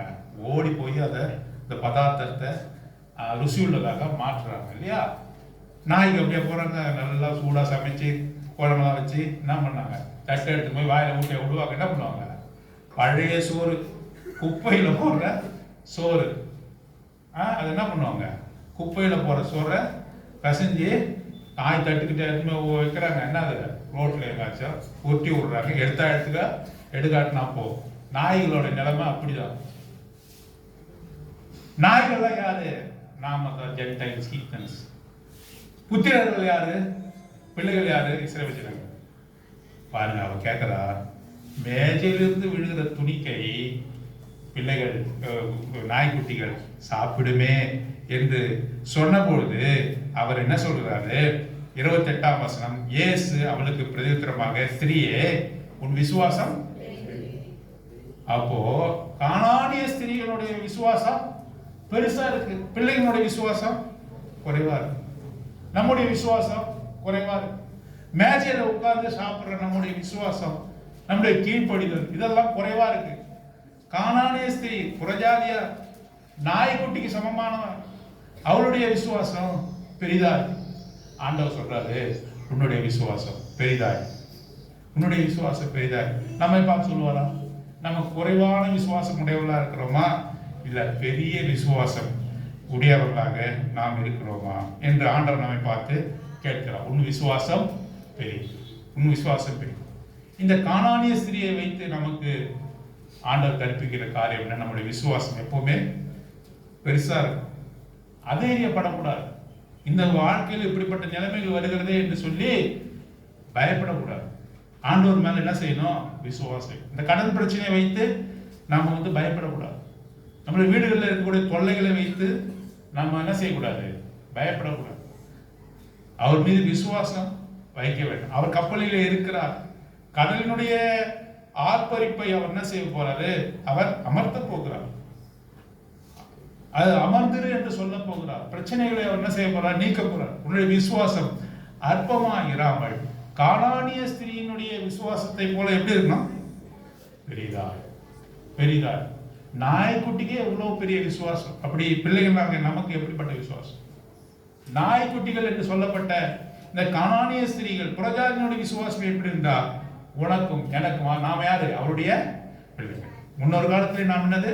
கோபாக்கினின் பிள்ளைகள். We are the children of wrath என்று வாசிக்கிறோம். But now we are the children of light. ஒளியின் பிள்ளைகள். நாம் இப்போது யாரு? ஒளியின் பிள்ளைகள். அவருடைய பிள்ளைகளாக நாம் இருக்கிறோம். நாம் கோபாக்கினின் பிள்ளைகள் அல்ல, நாம் நாய்க்குட்டிகள் அல்ல. நாம் யாரு? அவருடைய பிள்ளைகள். நம்முடைய விசுவாசம் எப்படி பெரிதா இருக்க வேண்டும் என்று சொல்லி கானானிய ஸ்திரியை வைத்து நமக்கு அவர் உண்மை காட்டுகிறார். யோவான் சுவிசேஷம் 4ஆம் அதிகாரம் வாசிக்க வேண்டிய அவசியம் இல்லை. யோவான் சுவிசேஷம் 4ஆம் அதிகாரம் என்று சொன்ன உடனே உங்களுக்கு யார் ஞாபகம் வரணும்? சமாரிய ஸ்திரீ. சமாரிய ஸ்திரீ இஸ்ரவேல் ஜனங்களா? இல்ல. சமாரியா என்ற நாட்டின் வழியாக இஸ்ரவேலர் ஒரு நாளும் போக மாட்டாங்க. ஏன்? அவங்க தீண்டத்தகாதவர்கள். They are untouchables. Israelites don't go near Samaritan. பாருங்க, நம்ம இங்க வாசிக்கிறோம். சமாரியா ஸ்திரியோடு கூட மதிய வேளையில அவர் பேசிக் கொண்டிருக்கிறார். சீஷர்கள் வராங்க. அவர் பார்த்துட்டு என்ன பண்றாங்க? ஆச்சரியப்படுறாங்க. ஆச்சரியப்படுறா சந்தோஷப்படுறாங்களா? இது எப்படி? சமாரியா என்ற தீண்டத்தகாத நாட்டில் உட்கார்ந்து இஸ்ரவேலர் ஆகிய ரபி அவர்கள் எப்படி புரிந்து வைத்திருந்தார் ஆண்டவராகிய இயேசு கிறிஸ்துவை? ரபி என்றால் என்ன? போதகர். அவர் ஒரு ஸ்திரீயின் இடத்துல, தாழ்த்தப்பட்ட இடத்துல, இன்னும் தாழ்த்தப்பட்ட ஸ்திரீயின் இடத்துல உட்கார்ந்து பேசுகிறது எப்படின்னு சொல்லி ஆச்சரியம்னாக்கா ரொம்ப சந்தோஷமா ஆச்சரியப்பட்ட அருவருப்பா அவங்க என்ன பண்றாங்க. ஆனா அந்த ஸ்திரீ என்ன தப்பு செய்தா? இவர்கள் செய்வதை காட்டிலும் பெரிய காரியத்தை செய்தார். என்ன? ஊருகிட்ட போய் சொல்லி, ஊர்ல போய் அவருடைய நகரத்துல போய் சொல்லி மெசியா வந்திருக்கிறார், அவர்தானோ இவர் என்று பாருங்கள் என்று சொல்லி ஊரையே எங்க எட்டுட்டான்? ரட்சிப்புக்கு ஏதுவாக அவரிடத்திலே கொண்டு வந்தார். அந்த ஊர், அவர் தங்கியிருந்த ஊர் முழுவதும் இருக்கக்கூடிய ஜனங்கள் இப்பொழுது ஆண்டவருடைய வார்த்தையை கேட்கும்படியாக சமாரியா ஸ்திரீ கொண்டு வந்தார் என்று சொல்லி பார்க்கிறோம். ஆகவே சமாரியா ஸ்திரீ நமக்கு ஒரு உதாரணமாக இருக்கிறார். அவர் இஸ்ரவேல் நாட்டை சேர்ந்தவள் அல்ல, ஆனாலும் கூட அவர் விசுவாசத்தை காட்டினார். எப்படி காட்டினார்? மெசியாதானோ பாருங்கள் என்று சொல்லி அந்த ஊர் முழுவதும் என்னுடைய எல்லாவற்றையும் ஒருவர் சொன்னார். என்னுடைய வாழ்க்கையில் நடந்த எல்லாவற்றையும் ஒருவர் சொன்னார். அவர் மெசியாதானோ என்று பாருங்கள் என்று சொல்லி அழைத்து இந்த ஊர் ஜனங்கள் முழுவதும் ஆண்டவருடைய சுவிசேஷத்தை கேட்கும்படியாக செய்தார். அவள் ஒரு சமாரியா. எத்தனை பேரை பார்த்துருக்கோம்? எத்தனை உதாரணங்களை ஆண்டவர் நமக்கு புறஜாதியார் இடத்திலிருந்து நமக்கு கொண்டு வந்திருக்கிறார். யார் யார்? முதல்ல நினிவே பட்டணத்தார், கோராசின், பெத்சைதா பட்டணத்தார், கப்பர்நகும், அப்புறம் தீரு, சீதோன், அதுக்கப்புறம் சமாரியா ஸ்திரியா, தென் தேசத்து ராஜஸ்திரீ, அதுக்கப்புறம் கானானிய ஸ்திரீ, அதுக்கப்புறம் சமாரியா ஸ்திரீ. இவரெல்லாம் நினைக்கும் போது இவெல்லாம் புறஜாதியார். கர்த்தருடைய ஊழியத்தை செய்தவர்கள், கர்த்தர் மீது விசுவாசத்தை வைத்தவர்கள், அவருடைய விசுவாசம் பெரிதா இருக்கிறது என்று சொல்லி வாசி. லூகாசு விசேஷம் 10ஆம் அதிகாரம் வாசிக்க வேண்டிய அவசியம் இல்லை. லூகாசு விசேஷம் 10ஆம் அதிகாரம் என்று சொன்ன உடனே சமாரியன், நல்ல சமாரியனுடைய சம்பவம் நமக்கு வரணும் இல்லையா? சம்பவம் இல்ல, ஓமை. நல்ல சமாரியனுடைய சம்பவம் வரணும். பாருங்க, யார் யாரெல்லாம் அடிப்பட்டவனை விட்டு விலகி போனார்கள்? ஆசாரியர், லேவியன். இவர்கள் தேவனுடைய பிள்ளைகள், இஸ்ரவேல் ஜனங்கள். இவர்கள் எல்லாம் அடிப்பட்டவனுக்கு ஒரு உதவி செய்யல. யார் வந்தாங்க? சமாரியன் வந்தான். இஸ்ரவேல் அவன் இஸ்ரவேல் அல்ல, ஒதுக்கப்பட்டவன், தீண்டத்தகாதவன், தீட்டுப்பட்டவன், அசுத்தமானவன். அவன் என்ன செய்தான்? காயத்துக்கு மருந்திட்டு எண்ணெயும் ரசத்தையும் ஊற்றி காயத்திலே கட்டி அவனை என்ன செய்தான்? கழுதின் மீது ஏற்றி அவனை ஆறுதல் படுத்தினான், தேர்தல் படுத்தினான். அவனுக்கு எல்லாவித உதவியும் செய்தான். அவன் யாரு? அவன் ஒரு சமாரியன். ஆண்டவராகிய இயேசு கிறிஸ்து சொல்றார், லேவியனும் உதவி செய்ய வேண்டியவர்கள், ஆசாரியர்கள், லேவியர்கள் ஆண்டவருக்கு பணிவிடை செய்ய வேண்டியவர்கள் எங்க இருக்காங்க? அவர்கள் கண்டும் காணாமல் போனார்கள். சமாரியன் அவர்களுக்கு உதவி செய்தார் என்று சொல்கிறார். ஏன் சொல்கிறார்? நீங்கள் செய்திருக்க வேண்டும். யார் செய்தார்? புறஜாதியார் செய்து உங்களுக்கு உதாரணமாக இருக்கிறார்கள் என்று சமாரியனை குறித்து லூக்கா சுவிசேஷம் 10ஆம் அதிகாரம் 30 37 வரை வாசி. லூக்கா சுவிசேஷம் 17ஆம் அதிகாரம் 11ஆம் வசனம் முதல் 19ஆம் வசனம் வரை 10 குஷ்டரோகிகளை குறித்து வாசிக்கிறோம். லூக்கா சுவிசேஷம் 17ஆம் அதிகாரத்தில் 10 குஷ்டரோகிகள் அவர்கள் ஆண்டவரிடத்திலே வந்தார்கள். குஷ்டரோகிகள், தீண்டல் தகாதவர்கள் குணப்பட வேண்டும் என்று வந்தார்கள். அவர்கள் குணப்பட்டார்கள். இப்பொழுது 9 பேர் வரல, ஒருவன் மாத்திரம் என்ன பண்ணான்? வந்தான். அந்த வசனத்தை வாசிங்க. லூக்கா சுவிசேஷம் 17ஆம் அதிகாரம் 18ஆம் வசனம். தேவனை மகிமைப்படுத்துகிறதுக்கு இந்த அந்நியனே ஒழிய மற்றொருவனும் திரும்பி வர காணோமே என்று சொல்லி, இந்த அந்நியனே ஒழிய மற்றொருவன் திரும்பி வர காணோமே. யார் இவன்? அவன் சமாரியன். ஆண்டவர் சொல்றாரு. அப்ப 9 இந்த குஷ்டரோகி யாரு? இஸ்ரவேல் ஜனங்கள். 9 குஷ்டரோகியும் இஸ்ரவேல் ஜனங்க. அதுல ஒருத்தவன் அவன் யாரு? சமாரியன். அவன் தான் குணப்பட்டதை கண்டு தன்னை குணமாக்கினவருக்கு நன்றி செலுத்தும்படியாக திரும்பி வந்தான். அவன் அந்நியன், அவன் சமாரியன் என்று சொல்லுகிறான். யார் ஆராதிச்ச ஆண்டவரை? He returned in order to worship Jesus Christ, our Lord. In order to thank our Lord, he returned unto Jesus Christ, our Lord. யார் வந்தா? திரும்பி வந்தா? சமாரியன். அவன் he was a stranger என்று சொல்கிறார், அந்நியன் என்று சொல்கிறார். ஆராதனைக்கு நன்றி செலுத்துறதுக்கு யார் உதாரணமா இருக்கிறா? சமாரியன், அந்நியன். நாம என்ன பண்றோம்? நன்றி என்ற வார்த்தையே நம்ம இடத்துல கிடையாது. நன்றி உணர்வே கிடையாது. ஏதாவது ஒரு ஆபத்து வருதுன்னா ஆண்டவரே ஆண்டவரே ஆண்டவரே ஆண்டவரே ஆண்டவரே இயேசுவே இயேசுவே இயேசுவே காப்பாத்து. உன்னை இன்னும் அவர் தாமதிச்சாருனாக்கா, இருக்கிறாரா இல்லையா, கண்ணு இருக்கிறா, காது இருக்கிறா, புறஜாதியரை போற நம்ம என்ன செய்யறோம்? புலம்புறோம். உண்மையாவே ஆண்டவர் இருக்கிறாரா இல்லையா, ஏன் எனக்கு உதவி செய்யல என்று சொல்லி மற்ற ஜனங்களை போல நாம கூப்பாடு போடுகிற ஜனங்களாக இருக்கிறோம். நன்றி. ஆனா ஒரு அற்புதத்தை உனக்கு செய்துட்டானா ஒரு நன்றியும் கிடையாது. இதெல்லாம் நடக்கிறது தானுங்க. என்னது? ஒரு வேலை கிடைச்சா, இல்லது ஒரு பண தேவை சந்திக்கப்பட்டா, இல்லது ஒரு நோய் இது பண்ணுவானா, ஜெபிச்ச ஆண்டவர் கேட்டார், அவ்வளவுதான். ஒரு நன்றி உணர்வு அடியாளத்திலிருந்து அவர் எவ்வளவு அற்புதமான காரியத்தை செய்தார். தேங்க்ஃபுல் ஹார்ட், நன்றி உள்ள இருதயம் நமக்கு இருப்பதில்லை. அவர் நன்றி செலுத்துவதில்லை. ஆனா துடிக்கிற ஒரு சிச்சுவேஷன் வந்தா என்ன பண்றோம்? கஷ்டப்படுறோம். எப்படியாவது ஆண்டவர் விடுதலை கொடுக்க மாட்டாரா என்று விரும்புகிறோம். ஆனால் ஆண்டவர் அதை தீர்த்தால், அதை குணப்படுத்தினால், அதுக்கு ஒரு சுகம் கொடுத்தால் நன்றி உணர்வே கிடையாது. நம்ம இங்க வாசிக்கிறோம், அந்த அந்நியனாகிய சமாரியன் திரும்பி வந்தான். எதற்காக திரும்பி வந்தான்? நன்றி செலுத்தும்படியாக வந்தான். ஆகவே சமாரியனாக இந்த அந்நியனை நமக்கு உதாரணமாக வைக்கிறார். எதுக்கு வைக்கிறாரு? அவனை போல நன்றி செலுத்துவதாக நீங்க இருக்கணும். ஆண்டவர்கிட்ட வந்து நன்றி செலுத்தலாம். 9 பேர் 9 பேர் அல்லவா? 9 பேர் எங்கன்னு கேட்கிறார். 10 பேர் அல்லவா? 9 பேர் எங்கே என்று கேட்கிறார். எங்கே அப்படின்னா என்ன நினைக்கிறாருன்னா, நீ வந்து அவருக்கு நன்றி சொல்லணும்னு நினைக்கிறார். நீ வந்து அவரை ஆராதிக்கணும்னு நினைக்கிறார். பரிசு பொருளை பெற்றுக்கொண்டு நம்ம வீட்டுக்கு போயிடலாம் அப்படின்னு நினைக்கிறது கிடையாது. நீ திரும்பி வந்து எங்க வரணும்? ஆண்டவருக்கு நன்றி செலுத்தும்படியாக அவருடைய சன்னிதானத்துக்கு வந்து ஆனந்த சத்தத்தோடு உனக்கு செய்த அற்புதங்களை நீ சொல்ல வேண்டும் என்று அவர் விரும்புகிறார். அதற்கு ஒரு நாள் உதாரணமாக 10 குஷ்டரோகியில் ஒருவன் மனம் திரும்பி வந்ததை குறித்து அவர் பேசுகிறார்.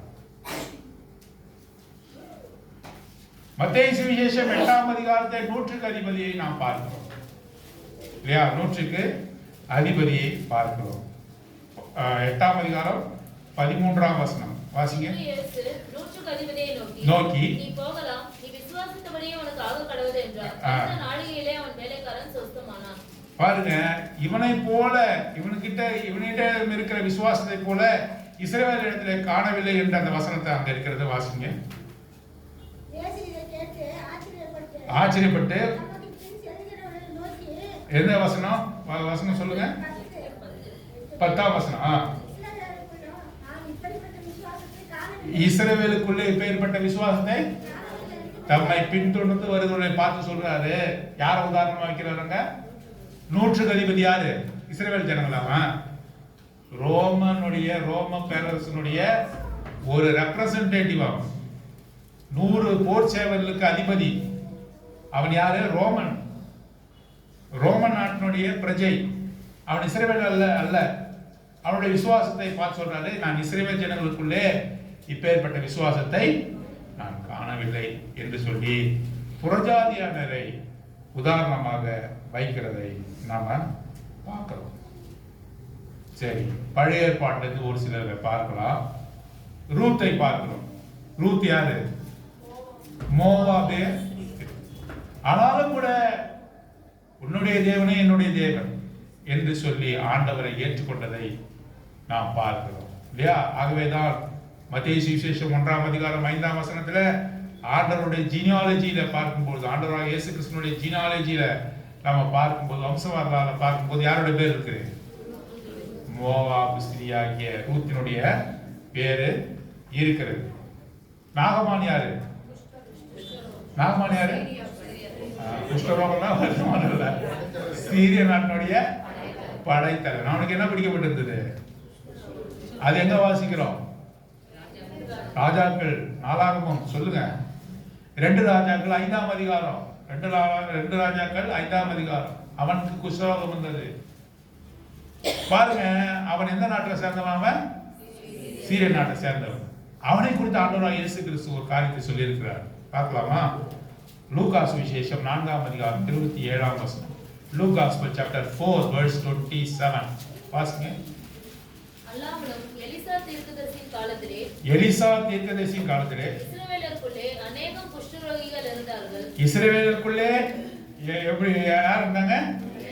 அநேக குஷ்டரோகிகள் இருந்தார்கள். ஆயினும் சீரியா தேசத்தானாகிய நாகமானே அல்லாமல் அவர்களில் வேறொருவனும் சுத்தமாக்கப்படவில்லை என்று சத்தியத்தின்படியே உங்களுக்கு சொல்லுகிறேன். சத்தியத்தின்படியே ஒரு வார்த்தை சொல்றீங்க பாருங்க. சத்தியத்தின்படியே ஒரு வார்த்தை சொல்றா. இஸ்ரவேலர்ல அநேக குஷ்டரோகி இருந்தாங்க. யார் தான் சுகமாக்கப்பட்டது? இஸ்ரவேல்ல அநேகர் இருந்தாங்க. அதுல ஒருத்தவர் சுகமானு சொல்லல. சீரிய நாட்டில் இருக்கக்கூடிய நாகமான் என்ற ஒரு படைத்தலைவன் குஷ்டரோகத்தில் பீடிக்கப்பட்டிருந்தான். அவன் சுகமானான். ஏன்? அவனுடைய விசுவாசத்தை. ஆண்டவர் உதாரணமா சொல்றார். எங்க? லூக்காவுல சொல்றார். He gave an example about Naaman in the Gospel of Luke. லூக்காவுல சொல்றாரு. என்ன சொல்றாரு? நாகமானை பாரு. இஸ்ரவேல் அநேக குஷ்டரோகி இருந்தாங்க. ஆனால் புறஜேசத்தானாகிய நாகமானைத்தான் அவர் என்ன பண்ணாரு? சுகப்படுத்தினார். இதெல்லாம் இன்னைக்கு ஏன் பேசுறாரு? நம்ம எச்சரிப்பா பேசுறாரு. அவர் எச்சரிப்பா பேசுறாரு. நாம ஆண்டவருடைய பிள்ளைங்க, நம்ம பரலோகத்துக்கு போயிடுவோம். ஆண்டவர் வரும்போது நம்ம அவரோட போயிடுவோம். என்னை நோக்கி கர்த்தாவே கர்த்தாவேன்னு கூப்பிடுவர்கள் என்ன செய்ய மாட்டாங்க? பிதாவின் சித்தத்தின்படி செய்கிறவர்களே ரட்சிக்கிறோம். அவரை நோக்கி நாங்க வாரந்தோறும் சர்ச்சைக்கு வரோம். அவர் காணிக்கையை கொடுக்கிறோம். அவரோட பங்கில பங்கு பெறுறோம். அது முக்கியமான காரியமாக இருந்தாலும் கூட அவருடைய சித்தத்தின்படி செய்கிறவர்களாக இருக்கணும். புறஜாதியார்கள் அவருடைய சித்தத்தை செய்தார்கள்.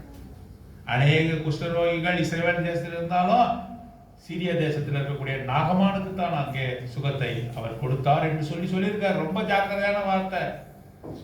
அல்லாமலும் எலிசா தீர்க்கதரிசியின் காலத்திலே இஸ்ரவேலருக்குள்ளே அநேக குஷ்டரோகிகள் இருந்தார்கள். ஆயினும் சீரிய தேசத்தானாகிய நாகமானே அல்லாமல் அவர்கள் வேறொருவரும் சுத்தமாக்கப்படவில்லை என்று சத்தியத்தின்படி உங்களுக்கு சொல்லுகிறேன். இதெல்லாம் இன்றைக்கு ஆண்டவர் எச்சரிப்பாக நம்மிடத்திலே பேசிக் கொண்டிருக்கிறார்.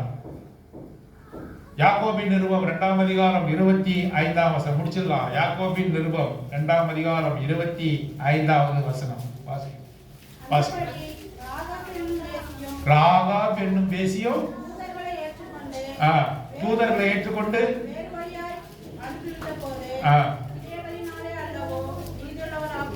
ராகாப் கிரியையினாலே அல்லவோ நீதி உள்ளவளாக்கப்பட்டாள். ராகாப் எப்படி நீதி உள்ளவளாக மாறினாள்? கிரிகையினால். ராகாப் யாரு? ஒரு வேசி. எங்க இருந்தா அவ? எங்க இருந்தா? எங்கேயாச்சும் இருந்து பிரதர், எனக்கு என்ன அதை பற்றி. ராகாப் எங்க இருந்தா? அலங்கத்திலே. எந்த அலங்கம்? எரிகோவினுடைய அலங்கத்திலே அந்த வேசி இருந்தால். இஸ்ரேலுடைய அந்த ஸ்பைஸ் என்று சொல்லக்கூடிய வேவுக்காரர்களை தப்ப விட்டால் என்று சொல்லி பார்க்கணும். கிரிகையினாலே ராகாப் என்ன பண்ணப்பட்டார்? நீதிமானாக மாற்றப்பட்டார். She became righteous by deeds only என்று சொல்லுகிறார்.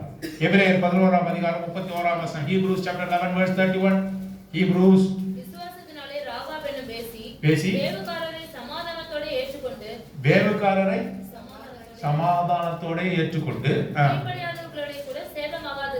கீழ்ப்படியாதவர்களோட கூட சேதப்படும்.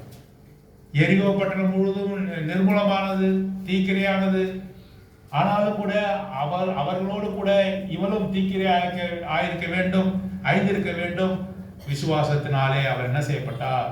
காப்பாற்றப்பட்டார். கிரியினாலே அவள் காப்பாற்றப்பட்டார். சமாதானத்தோட வேவுக்காரரை சத்திய சுவிசேஷத்தை அவள் ஏற்றுக்கொண்டாள். ஆகவே அவள் காப்பாற்றப்பட்டாள். ஆகவே இந்த ராகாப் நமக்கு முன்னுதாரணமாக ஆண்டவர் வைத்திருக்கிறார் என்று சொல்லி பார்க்கணும். சரி, இப்போ ஒரே ஒரு மீள்பார்வை பார்த்துடலாமா? மீள்பார்வை ரிவ்யூ பார்த்துடலாமா? ஃபர்ஸ்ட் யாரு?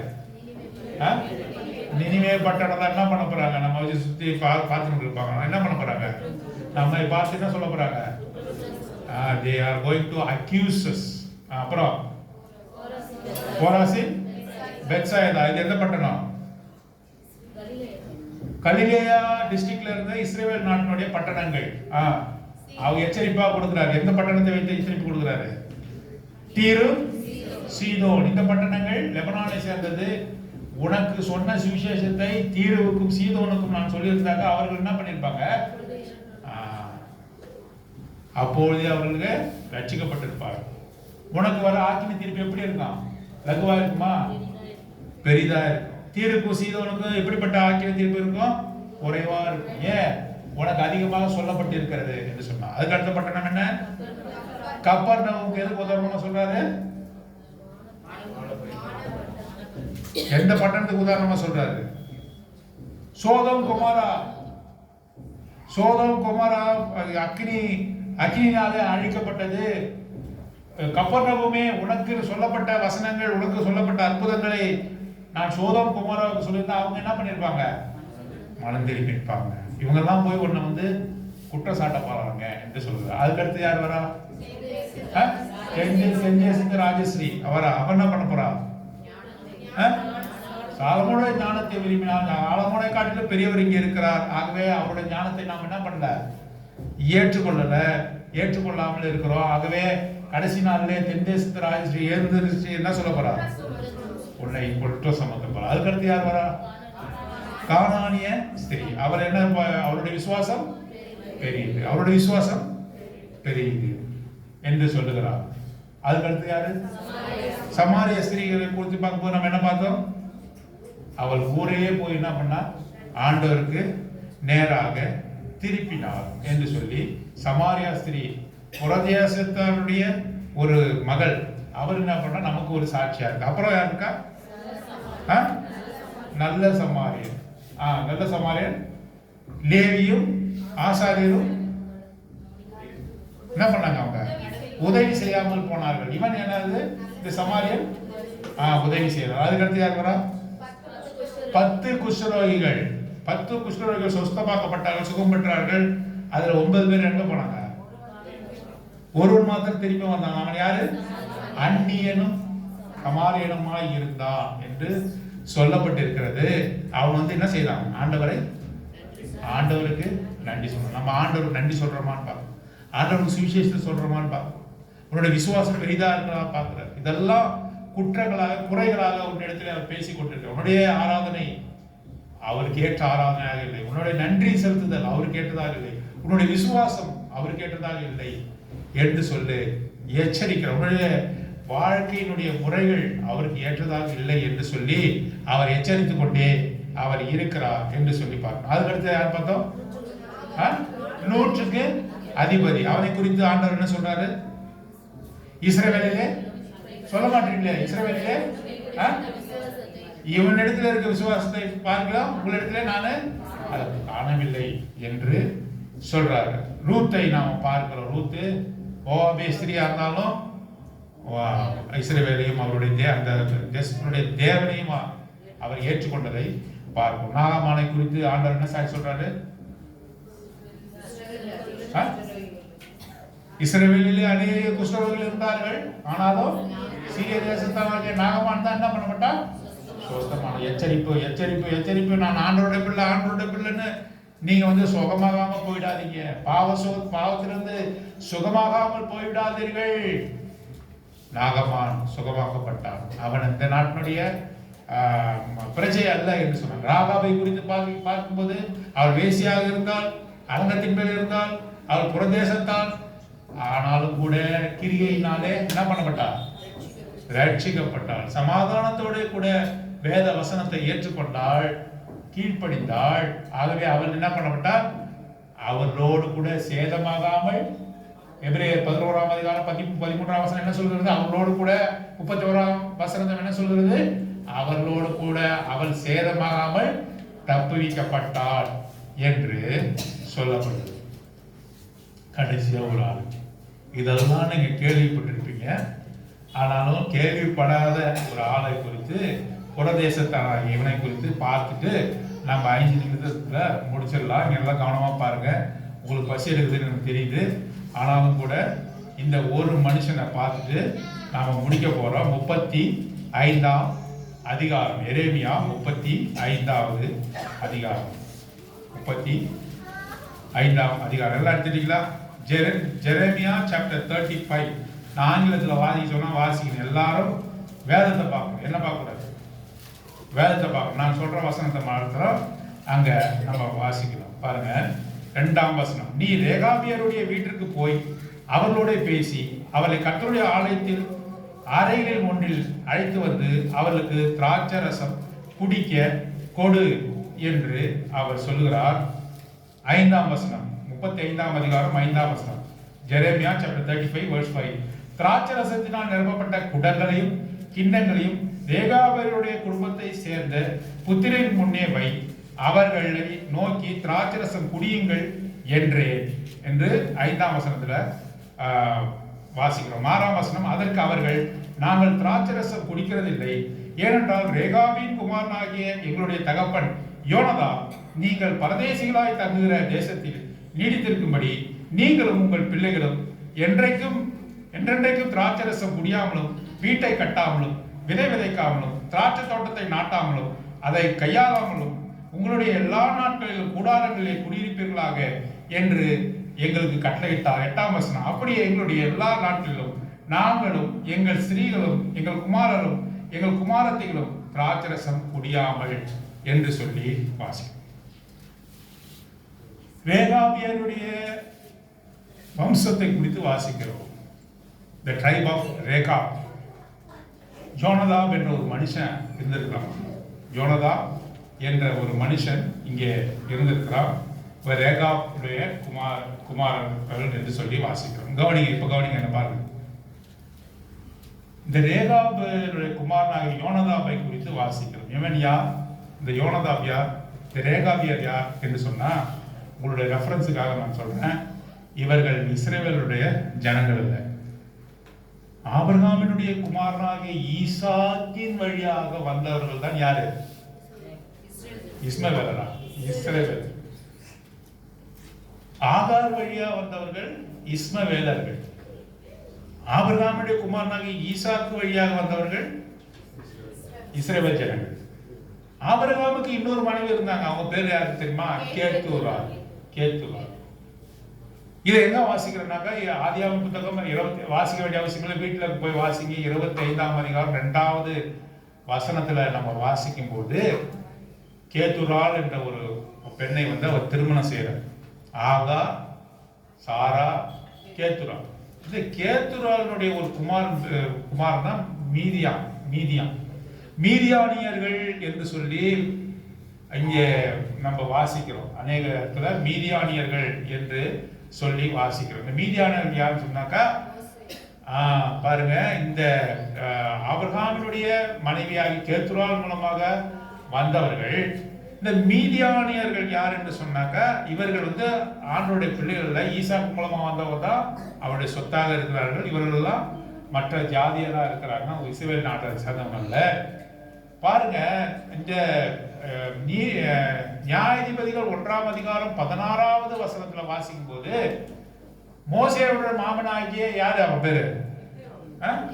ஜெத்ரோ மீதியானியர் என்று வாசிக்கும்.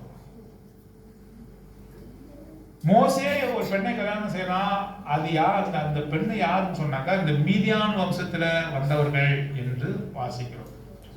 2 நாளாகவும் 2ஆம் அதிகாரம் 55ஆம் வசனம் 2 Chronicles chapter 2 verse 55ல கேனியர்கள் என்று போடப்பட்டிருக்கு. கேனியர்களுடைய வம்சம் தான் மீதியானியர்கள். மீதியானியர்கள் வம்சத்துல தான் மோசே பொண்ணு எடுத்தான்னு வாசம். இவர்கள் இந்த இஸ்ரவேல் ஜனத்தோட கூட அவர்கள் வருகிறார்கள். அந்த ட்ரைப் வந்து இஸ்ரவேல் ஜனத்தோட கூட வராங்க. இவர்களுக்கும் இஸ்ரவேல் ஜனங்களுக்கும் எந்த பங்கும் கிடையாது. ஆனா ஆண்டவர் என்ன பண்றாங்க? உண்மையா நேசிக்கிறாங்க. அவங்களுடைய அந்த ஜனங்க உண்மையா இருக்கிறாங்க ஆண்டவருக்கு. ஆனாலும் கூட அவருக்கு இஸ்ரவேலர் அல்ல, ரேகாபியர் இஸ்ரவேலர் அல்ல. 2 ராஜாக்கள் 10ஆம் அதிகாரம் வாசிக்க வேண்டிய அவசியம் இல்லை. 2 ராஜாக்கள் 10ஆம் அதிகாரத்துல நம்ம என்ன வாசிக்கிறோம்னாக்கா யெகூ என்ற ஒருவனுக்கு ஆண்டவர் அபிஷேகம் பண்ணா அவன் இஸ்ரவேலினுடைய ராஜாவாக மாறப்போகிறான். அவன் வந்து இந்த யோனதாப் யாரு? ரேகாப் வம்சத்துல வந்தவனை அழைச்சிட்டு நீ என்னோட கூட வா என்று சொல்லி அழைத்து கொண்டு தேவனுக்கு கீழ்ப்படியாதவர்களாம் வெட்டி போட்டான். அப்போ யோனதாபு யார்? அவன் இஸ்ரவேல் அல்ல, ரேகாப் வம்சத்தை சேர்ந்தவன், இஸ்ரவேல் வம்சத்தானாக யெகூவுக்கு உதவி செய்தவன் என்று சொல்லி 2 ராஜாக்கள் 10ஆம் அதிகாரத்துல நம்ம வாசிக்கிறோம். பாருங்க, இந்த யோனதாபு ஒரு திட்டம் பண்ணினான். என்ன திட்டம் பண்ணினான்? தன்னுடைய வம்சத்தார் என்று திட்டம் பண்ண என்ன செய்ய, நீங்க குடிக்க கூடாது. என்ன சொன்னா? நீங்க குடிக்க கூடாது. திராட்சை தோட்டங்களை நாட்டாதீர்கள். திராட்சை தோட்டத்தை நாட்டினா தானே நீங்க என்ன பண்ணுவீங்க? அதில் எடுத்து குடிக்காதீங்க. டோன்ட் பை லேண்ட்ஸ், அதாவது நிலங்களை நீங்க வாங்காதீங்க. நீங்க எல்லா காலமும் எங்க தெரியுமா இருக்கணும்? டென்ட்ல தான் இருக்கணும். இதெல்லாம் யார் சொன்னது? ரேகாபுடைய வம்சத்துல வந்த யோனதாப் சொன்னான். இஸ்ரவேல் ஜனங்களை பற்றி ஆண்டவர் எவ்வளவு நேசமா இருக்கார் தெரியுமா? அவங்களுக்கு எல்லா விதமான கட்டளை கொடுக்கிறார். இப்படி இருக்கும், இப்படி இருக்கும். எனக்கு ஒரு வாரம் புரியவே இல்லை. இஸ்ரவேல் ஜனங்களை ஏன் இப்படி இவ்வளவு நேசிக்கிறார் ஆண்டவர்? கீழ்ப்படியாத மக்கள்னா கீழ்ப்படியாத மக்கள். கோபமா வருது இஸ்ரவேல் ஜனங்கள். வசனமா கொடுக்கிறார், அற்புதங்களை செய்யறாரு. சிவந்த கடலை 2ஆ பிரிக்கிறாரு, வானத்திலிருந்து மண்ணா வத்துறாரு. ஆனாலும் கூட இவங்க என்ன பண்றாங்க? அருவருப்பான காரியத்தை செய்யறாங்க. பாகால் பேயோரை எல்லாம் போய் வணங்குறாங்க. இந்த ரேகாப் குடும்பத்தார் என்ன பண்ணாங்க? ஒரு நாளும் அவர் வந்து இஸ்ரவேல் வம்சத்தார் இல்லை, ஆனாலும் கூட உண்மையா இருக்கிறார். ஆண்டவருக்கு ஆத்திரம் வருது. எரேமியாவின் காலத்துல சொல்றாரு, போய் இந்த ரேகாப் குடும்ப வம்சத்தார் இருக்காங்க. யோனதாப் மரிச்சிட்டான், 2 ராஜாக்களே மரிச்சிட்டான். அதுல இருந்து ஒரு 150 வருஷம் 200 வருஷம் கழிச்சு இந்த ரேகாப் வம்சத்தார் வந்து இஸ்ரவேல் ஜனங்களுக்கு அப்பாலே அவர் வசிக்கிறாங்க. ஆண்டவர் 35ஆம் அதிகாரம் எரேமியால சொல்றாரு, நீ போய் ரேகாப் குடும்பத்தாரை கொண்டு வா, அங்க இருக்கவங்களை அழைச்சிட்டு வா. அழைச்சிட்டு வந்து என்ன செய்ய? என்னுடைய ஆலயத்துல அறைகள் இருக்கு, தேவனுடைய ஆலயத்துல அறைகள் இருக்கு.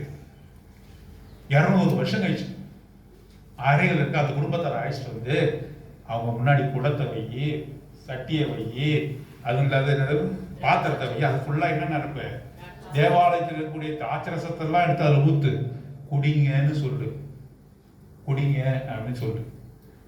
கர்த்தர் சொன்னார்னு சொல்லு. இன்னும் ஆண்டவர் சொல்றார்.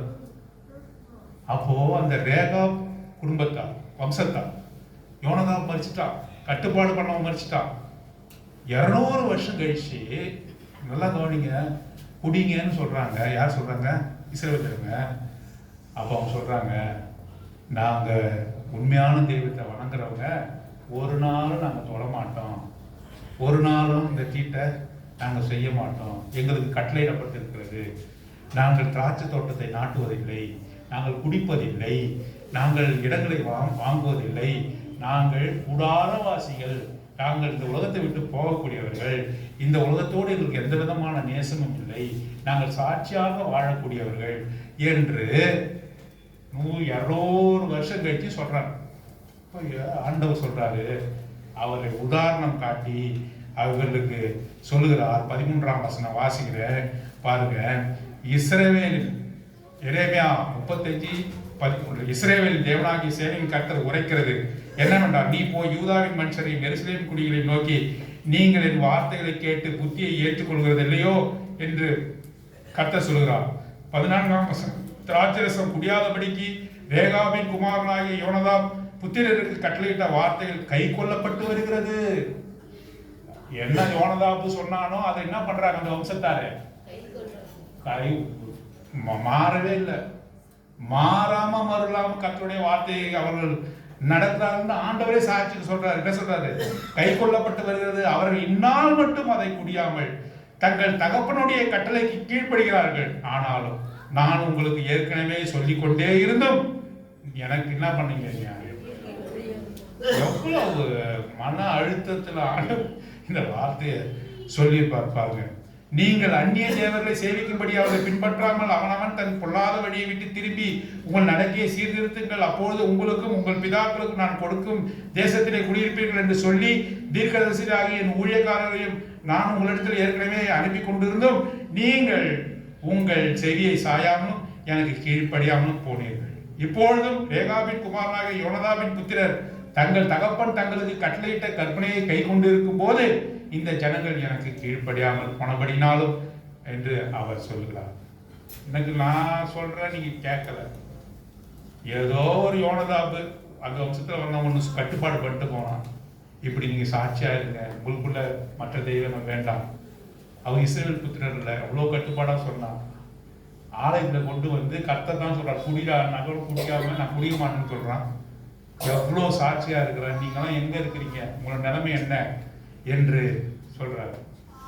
மாத்திரமல்ல, ரேகாபின் குடும்பத்தாரை ஆண்டவர் ஆசீர்வதிக்கிறார். 18ஆம் வசனம், பின்னும் எரேமியா ரேகாபினுடைய குடும்பத்தாரை நோக்கி, நீங்கள் உன் தகப்பனாகிய யோனதாபின் கட்டளைக்கு கீழ்ப்படிந்து அவனுடைய கற்பனைகள் எல்லாம் கை கொண்டு அவன் உங்களுக்கு கட்டளையிட்டபடி எல்லாம் செய்து வந்தீர்கள் என்று இஸ்ரவேலின் தேவனாகிய சேனையின் கர்த்தர் சொல்லுகிறார். அவரே சொல்றாரு, நீ ஒழுங்கா நடந்துங்க, நீ அவருக்கு முன்பாக சாட்சியா இருக்க. ஆதலால் சகல நாட்களிலும் எனக்கு முன்பாக நிற்கத்தக்க புருஷன் ரேகாபின் குமாரனாகிய யோனதாபுக்கு இல்லாமல் போவதில்லை என்று இஸ்ரவேல் தேவனாகிய சேனையின் கர்த்தர் சொல்கிறார். எப்போவுமே எனக்கு முன்பாக ரேகாபின் புத்திரர் இருப்பான். அவர் நான் அழிக்க மாட்டேன். அந்த ஜாதியாரை நான் தொடர்ந்து போட மாட்டேன். அவர்கள் எனக்கு முன்பாக இருக்கிறார்கள். அவர் உண்மையா இருக்கிறார்கள். ஆனால் தீர்க்கதரிசிகள் மூலமாக, வசனங்கள் மூலமாக, அற்புதங்கள் மூலமாக எவ்வளோ உங்களிடத்துல பேசினேன். ஆனால் நீங்க கீழ்ப்படியவே. ஒரு மனுஷன் அந்த வம்சத்தாருக்கு சொல்லிட்டு போனான், அதை அவங்க இந்நாள் மட்டும் அவங்க வந்து நடைமுறைப்படுத்துகிறார்கள் என்று சொல்லி கண்ணீரோடு அவர் வந்து ஆண்டவர் பழைய ஏற்பாட்டிலே சொல்லியிருக்கார். ஆகவே புறஜாதியாரை வைத்து, கர்த்தரை சேராதவரை வைத்து நமக்கு அநேக பாடங்களை சொல்லிக் கொடுக்கிறார். ஏனென்றால் நாம் அவருடைய பிள்ளைகள். இன்னும் பொறுமையா இருக்கிறார். அவருடைய கோபம் மூண்டுதுன்னா நாம் அழிந்து போயிடும். விசுவாசம் பெரிதா இருக்கிறதா? அவருக்கு கீழ்ப்படிதல் பெரிதா இருக்கிறதா? மாத்திரமல்லாமல் அவருடைய செயல்கள் எல்லாம் கிரியைகளை காற்றுள்ளா இருக்கிறோமா? வசனத்தை கேட்கிறோம் மாத்திரமல்ல, ராகாவை போல கிரியை இல்லை, நாம் அவருடைய அன்பை காட்டுவர்களாக இருக்கிறோமா? நல்ல சமாரியனை போல உதவி செய்கிறவர்களாக நாம் இருக்கிறோமா? விசுவாசத்திலே பெரியவர்களாக இருக்கிறோமா? ஆண்டவர் நம்மை பார்த்து கேட்கிறார். நியாயத்திற்குள்ள இவங்கெல்லாம் எழுப்பி குற்றம் சொல்ல போறாங்க. யாரெல்லாம் குற்றம் சொல்ல போறாங்க? யார் குற்றம் சொல்ல போறாங்க? பட்டணங்கள், சீதோன், Tyre, Sidon and Tyre cities. மாத்திரமல்ல சோதோம் குமாரா இந்த பட்டணங்கள்லாம் எழுந்து உனக்கு எதிராக என்ன பண்ண போகுது? குற்றம் சொல்ல. சீபா ராணி வந்து உனக்கு எதிராக குற்றம் சொல்ல போறான். நாகமான் எழுந்து உனக்கு எதிராக குற்றம் சொல்ல போறான். நீங்களாம் வசனத்தை கேட்டு எப்படி இருக்கீங்க? உங்களை நீங்க ஆராய்ந்தாதீங்க, ஒப்பு கொடுங்க. அவருடைய பந்திக்கு முன்பாக ஒப்பு கொடுங்க. ஆண்டவரே, கானானிய ஸ்திரீயினுடைய விசுவாசத்தை காட்ட என்னுடைய விசுவாசம் அதிகமாக இருக்கும்படி செய்யும். யாரும் என்னை குற்றம் சாட்ட முடியாத ஒரு வாழ்க்கை நான் வாழும்படியாக எனக்கு உதவி செய்யும். யோனதாப் சாதாரண ஒரு மனுஷன், தன்னுடைய வம்சத்தாருக்கு சொல்லிட்டு போனான், குடிக்காதீங்கப்பா, கர்த்தர் தான் தெய்வம்னு சொல்லிட்டு போனான். 200 வருஷம் கழிச்சியும் உண்மையா இருக்கிறாங்க. ஆண்டவர் சொல்றாரு, போய் நீ குடின்றாரு, குடிக்க மாட்டோம். எங்களுக்கு சொன்னதை நாங்கள் ஏற்றுக்கொண்டு நடக்கும். வசனத்துக்கு கீழ்ப்படிந்து அல்லது தாற்பயங்களுக்கு கீழ்ப்படிந்து ஆண்டவர் சொல்கிற வார்த்தையை கவனமாக கேட்டு அதற்கு கீழ்ப்படுகிற மக்களாக நாம் இருக்கிறோம். ஆராய்ந்து இருந்து அவருடைய பத்தியில நமக்கு உதவி செய்வார்.